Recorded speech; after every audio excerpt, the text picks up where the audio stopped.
Right, I've got an excellent new tool from Banggood to show you this evening, and it's this 90-degree 3mm pneumatic micro air die angle grinder mini polishing rotary kit. And I got this tool because I like the shape of it and the build quality, and thought there'd be some great uses for it. I can use it for all different things like deburring, polishing and engraving. The actual tool is very well made. It's thick aluminium and steel. It's got a 3mm collet which you operate with a couple of spanners that came with the kit. And the actual handle is very dense rubbery type plastic, which will take some shocks. So like I said, it's very well made. You can see all the exhaust valve there is made of brass. So it came with the two spanners for the collet chuck, a set of pink grinding wheels, and a nice set of diamond bits. A good quality braided hose to go on the back, and when you get it in the kit, the braided hose is in the bottom of the storage box, so you have to screw this one on. And it came with a fitting which I'm not familiar with. I actually thought it was the Euro fitting, which I'm familiar with in the UK, but it wasn't. It's obviously something they're used in the Far East or whatever. But I didn't want to buy another set of fittings. My compressor system works on the Euro fitting, so I wanted to keep everything standard. So I just pulled this one off the end of the pipe here.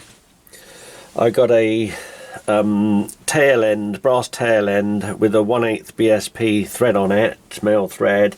Put that in the hose, put a proper clip on there, made a little adapter up out of brass with a 1/8 BSP female thread in it, screwed that one in with PTFE tape, and this end here had 1/4" BSP female thread in, and the Euro fitting just screws into that with the PTFE tape.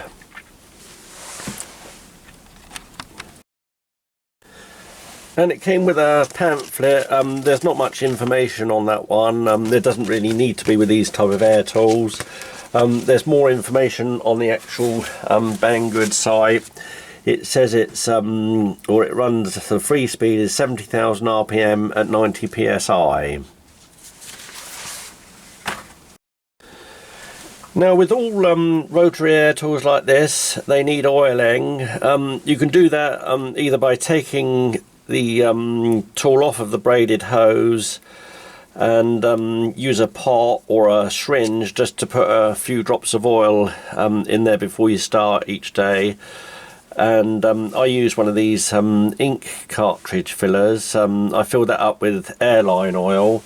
I use the Silkair VG22 general purpose airline oil, and you can use one of those to squirt a few drops in there nice and easily, or you can actually just put it in the coupling end.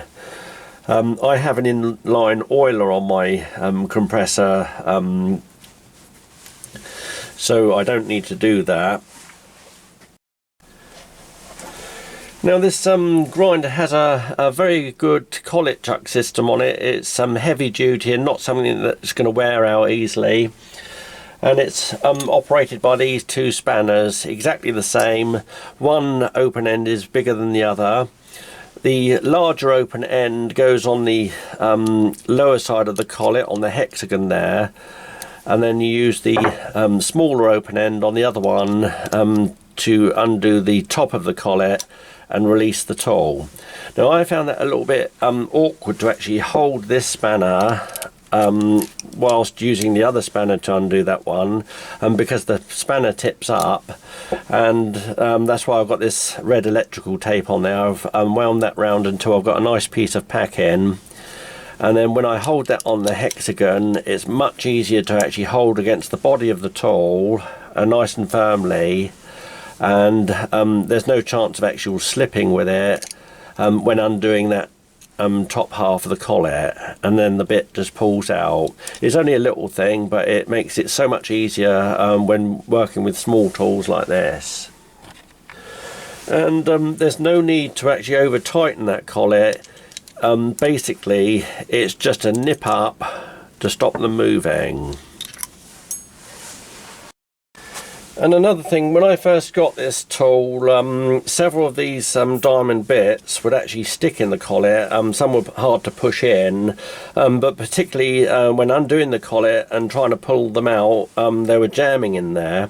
It gave the impression that there was something wrong with this collet, but it wasn't that. With several of mine, I had to put them on the buffing wheel and buff up the back half of the actual shank. Some of them had very slight burrs on the end there, but if you give them a little buff up on the wheel, you'll find that they go in there nice and smooth and operate perfectly. So if any bits stick, it's not the actual collet chuck, it's the actual bits. Now if you get a small micro grinder like this with this set, it's worth having an extra set of these. They're very cheap to buy, and leaving one set full length. When they go into the micro grinder, they protrude quite a way, and that's great for certain jobs where you have to reach into things, but it's well worth having another set and actually reducing the length of the shank. And you can actually do that easily and quickly with a pair of heavy duty wire cutters like this. Just cut the end off, deburr on a grinding wheel and a buffing wheel. When you put that into the micro grinder and lock that one up, you can actually have that tool very close to the actual end of the collet like that, and that gives you absolutely super control over the tool, particularly for engraving or for doing very fine precision deburring where you don't want the actual tool to spin off and actually damage the work. So now I come to the test. I've set the regulator on the compressor up to 90 psi, and like I said, it's 70,000 RPM free speed, and then you turn it on by turning this knurled collar on the back end here. And I've got this rough piece of brass with all these sharp edges around the edge here, and I've got a diamond bit, the shortened one, in the collet, and I'm just going to have a go at deburring that.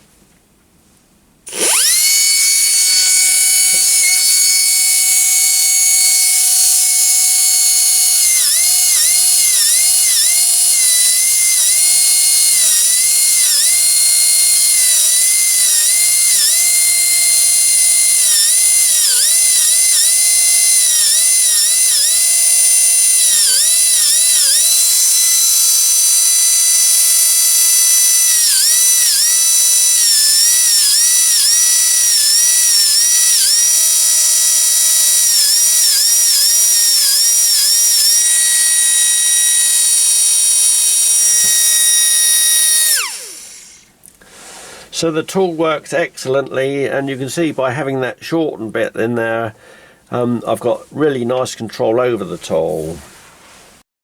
And having this angled head on it, you can hold it various ways, whatever you feel comfortable with.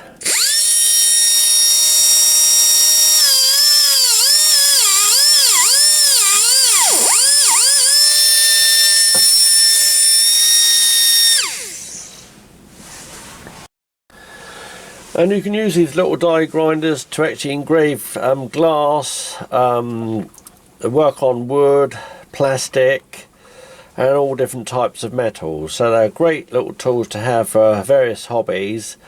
And I'm just going to have a little go now at engraving.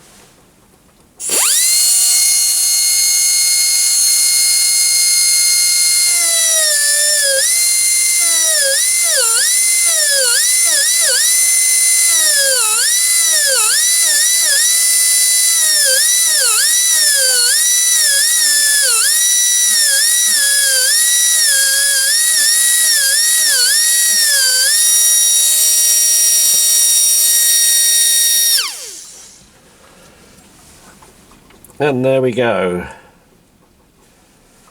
A super little tool, and like I say, it's really well made and well worth the money.